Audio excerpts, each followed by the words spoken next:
साजिश और मदाखलत से इक़्तिदार में आने के बावजूद इम्पोर्टेड हुकूमत की गंदी सियासत ना रुकी। नून लीग की सियासी मुखालफिन के अहले खाना को हरासा करने की रवायत बरकरार। नून लीग ने बरतानिया में चेयरमैन PTI इमरान खान की साबिक अहलिया जमाइमा गोल्डस्मिथ के घर एहतजाज की कॉल दी।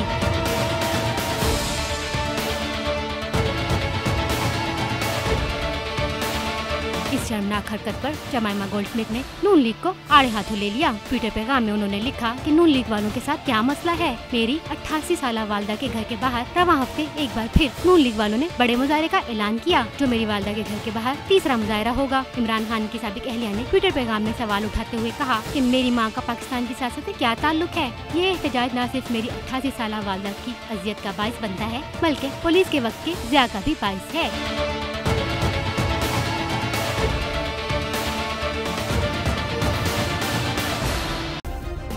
सब्सक्राइब करें और बेल दबाएं ताकि कोई खबर रह न जाए।